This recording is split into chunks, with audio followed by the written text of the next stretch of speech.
네, 안녕하세요. 주얼러 이인창입니다. 골드바가 탈세, 로비의 도구로 사용된 건 어제 오늘의 일이 아닐 겁니다.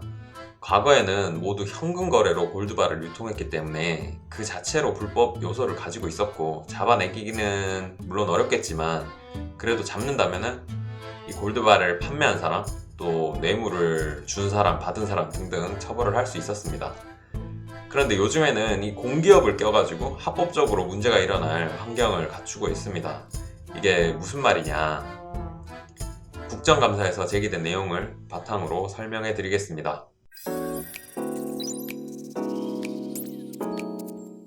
네, 우선 설명 전에 부가세를 아셔야겠죠. 금을 구매할 때에는 부가세 10%를 세금으로 내셔야 합니다. 그럼 금은방에 대팔 때에는 10%는 제외된 금액을 받는 게 정상적인 거래겠죠. 네, 여기 보시면 금은방에서 살 때 금시세 100만원짜리에 부가세 10만원을 더해서 총 110만원에 구매를 하게 되시고요. 네, 여기에서 부가세 10만원은 정부에서 가지고 가는 금액이고요. 나중에 금은방에 대파하실 때에는 금시세 100만원만큼만 여러분이 받게 되십니다. 그러면 금을 싸게 사고 싶은 사람은 부가세 없이 현금으로 금시세만큼만 주고 사길 원합니다. 이럴 때 판매자가 이런 거래를 행했다면 엄연히 불법입니다. 그런데 요즘의 상황을 보여드리면 금은방에서 살 때 이렇게 부가세를 포함해서 총 110만원에 사게 됩니다. 그리고 대파실 때 보시면 금시세를 105만원 이렇게 더 많은 금액을 받고 파실 수 있으세요. 부가세 없이 거래될 수 있는 그런 채널도 많고 또 사려는 사람도 많다는 걸 저희가 느낄 수 있고요. 이 말은 돌려서 말하면 부가세를 내고 이 금을 구매한 기업이나 개인들은 이 부가세만큼 매입 자료를 환급받거나 뭔가 소비와 관련된 공제를 받는데 이용이 됩니다. 그런 비용이 되팔면서 5만원을 더 받았기 때문에 실제 비용이 5만원만 든 상황이 됩니다. 여기에 한국금거래소 사이트에 자료를 가지고 왔습니다. 부가세를 포함해서 30만 4천원이니까 얘를 10% 나눠보면 27만 6,363원의 원가를 가진 금 덩어리를 부가세에 27,636원을 더해서 30만 4천원이 되는 거거든요. 그런데 매입 시세는 28만 3,500원이에요. 그러니까 매입할 때 부가세를 제한 금액보다 더 많은 돈을 주고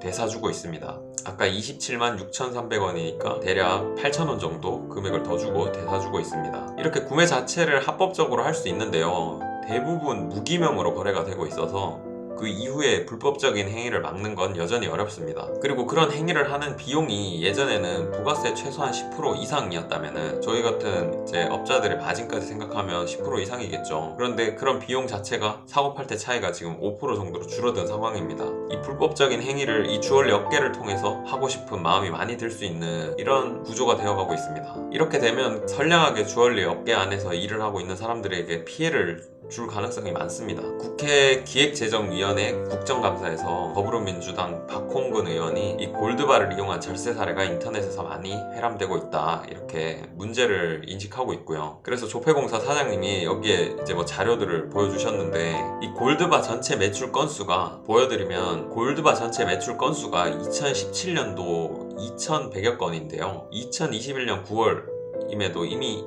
5,200건으로 2배를 훨씬 넘었습니다. 그리고 이 중에서 무기명 거래가 전체 금액의 40%, 한 250억에 달합니다. 이렇게 조폐공사에서 공기업에서 거래되는 내용이 이 지경인데 실제 사람들이 많이 거래하는 금은방 같은 곳은 뭐 말할 필요도 없겠죠. 요즘 종로 3가에 은행들 가시면은 현금을 받아주지 않는 그런 곳들이 있습니다. 이게 무슨 말이냐? 은행에서 현금을 안 받아주는 게 정말 말이 안 되지 않습니까? 그만큼 시재가 지금 넘쳐나고 현금이 엄청나게 들어온다는 뜻입니다. 이 버젓이 이 탈세의 매개물로 사용되는 이 금에 대해서 빠른 대처가 필요해 보입니다. 네, 아까 박홍근 의원은 이 공기업에서 판매하는 골드바가 무기명으로 거래돼서 세무당국이 전혀 알 수가 없고 탈세나 비자금의 목적으로 활용될 수 있는 가능성을 감안하면 개선이 꼭 필요하다고 건의를 했고요. 이런 지적에 대해서 이제 홍남기 총리 겸 기획재정부 장관도 문제가 있다고 생각을 하고 또 이번 상속세 개편을 들여다볼 때 이 건에 대해서도 같이 검토해보겠다 이렇게 말씀을 하셨어요. 그런데 이건 지금 상속세 문제가 아닙니다. 정말 근본적으로 보면 이 부가세 자체에 대한 문제라고 봐야 될 것 같고요. 이게 또 다른 문제를 낳을 수 있는 부분이 만약에 외국인들이 이 텍스 리펀드를 통해서 부가세는 환급을 다시 받고 또 금은 본국으로 가져가서 되팔면 이 돈을 버는 상황이 펼쳐진다면은 이 금의 국부 유출로 이어질 수 있으니까요. 종합적인 점검이 필요하다고 생각되고요. 똑똑하신 윗분들이 뭐라도 생각이 있으실 거라고 믿습니다. 네, 시청해주셔서 감사합니다.